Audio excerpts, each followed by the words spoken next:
Hello everyone, welcome to my YouTube channel Bangla update. বন্ধুরা, রোশনাই ধারাবাহিকের আজকের পর্বে দেখবেন চ্যানেলের হেড ম্যাম অদিতি ম্যাম এসে বলে যে আদিত্য কাপুরের জন্যই আমরা সবটা জানতে পারলাম, তবে আপনি এরকম একটা অবিচার হতে দিলেন প্রডিউসার সাহেব।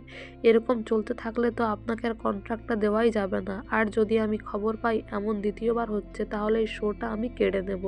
আর যারা রোশনাইয়ের জন্য এরকম ষড়যন্ত্র করেছে তাদেরকে আমি কঠোরতর শাস্তির ব্যবস্থা করে দেব। এদিকে রোশনাইকে সুযোগ দেওয়া হয়, তাকে তৈরি হয়ে আসতে বলা হয় ডান্স পারফরমেন্স করার জন্য। রোশনাই বলে অনেক লড়াই ঝামেলা গেল, 5টা মিনিট একটু আমায় সময় দিন। আদিত্য কাপুর বলে অবশ্যই তুমি পাবে, নার্ভাস তো হবেই, স্বাভাবিক, যাও 5 মিনিট পরে তুমি আবার চলে এসো।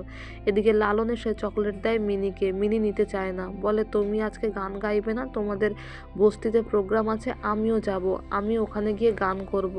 আমি গান গাইলে সবাই হাততালি দেবে, আমার খুব ভালো লাগবে। আর তোমাকে আমার একটা কথাও বলার আছে, কানে কানে বলবো, এমনিতে বলতে পারবো না। তারপর লালনকে বলে আমার তোমাকে খুব পছন্দ, আমি তোমার বউ হতে চাই, তোমায় বিয়ে করে তোমার সাথে থাকতে চাই। লালন তো শুনে প্রথমে অবাক হয়ে যায়, তারপর বলে এইসব কথা পরে হবে, থাক। তখন মিনি বলে কেন, আমি কি দেখতে খারাপ? সাজলে নিশ্চয়ই আমার ভালো লাগবে। আর তুমি কেন কিছু বলছো না? তুমি আমায় বিয়ে করবে কি না, আমাকে কি তোমার পছন্দ নয়? লালন বলে তা নয় মিনি, তুমি যেমন তেমনই ভালো। আর ঠিক সেই সময় বড়মা চলে আসে আর দেখে নেয় মিনিকে লালনের সঙ্গে কথা বলতে। এদিকে রোশনাই 5 মিনিট পরে তৈরি হয়ে আসে আর তার শিব ঠাকুরের নাম নিয়ে সে ডান্স পারফরমেন্স করা শুরু করে দেয়। জাজেসরাও খুব খুশি হয় রোশনাই ডান্স পারফরমেন্স দেখে এবং দর্শকরাও খুব হাততালি দেয়, কেননা রোশনাই খুব ভালো পারফর্ম করেছে।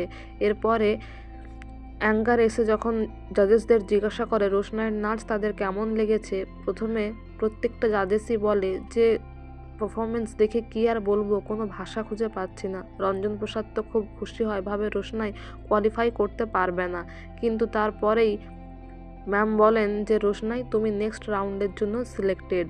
খবরটা শুনে রোশনাই খুবই খুশি হয়। তারপর জাজেসরা রোশনাইয়ের কাছে আর রুদ্রপ্রতাপজির কাছে আরেকবার ক্ষমা চেয়ে নেয় এবং রুদ্রপ্রতাপজিকে এটাও বলে যে আপনি আসল ট্যালেন্ট চিনতে পেরেছেন, আর আমরা আপনাকে যা কিছু বলেছি আগের দিন তার জন্য আমরা সরি, সেই কথাগুলো ফেরত নিচ্ছি।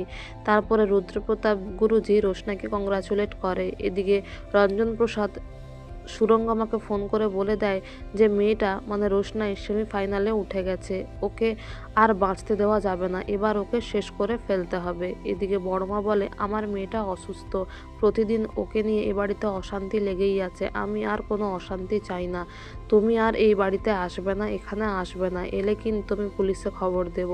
লালন তখন বলে ঠিক আছে আমি আসবো না, তারপর চলে যায়। এদিকে গুরুজি রোশনাইকে বলে তোমার মনে আছে তো আমি কি বলেছি? রোশনাই বলে হ্যাঁ গুরুজি, এটা আমার ডান্সের জায়গা, কেউ আমার পার্সোনাল শত্রু নয়, সবাই প্রফেশনাল শত্রু, আমায় টিকে থাকতে হলে ভালোভাবে পারফরমেন্স করতে হবে। এদিকে আগামী পর্বে দেখবেন গরিমা আরণ্যক চলে আসে মুম্বাইতে, আর তাদেরকে দেখে, বিশেষ করে আরণ্যককে দেখে রঞ্জন প্রসাদের মুখ ফ্যাকাশে হয়ে যায়। আরণ্যকও অবশ্য রঞ্জন প্রসাদকে দেখে মানে তারও খুব একটা ভালো লাগে না। এদিকে রোশনাই যাতে নেক্সট রাউন্ডে মানে ফাইনাল রাউন্ডে ডান্স করতে না পারে, তাই কিছু স্টুডেন্টরা মিলে আবার প্ল্যান করে আর রোশনাইয়ের জন্য একটা জুসের মধ্যে কোনো ওষুধ মিশিয়ে দেয় যাতে রোশনাই আর ডান্স করতে না পারে। তো বন্ধুরা, এই ছিল আজকের রোশনাই ধারাবাহিকের আপডেট। এই ধরনের আরও আপডেট জানতে আমাদের সঙ্গে যুক্ত থাকুন। Thank you so much for watching the video. Thank you.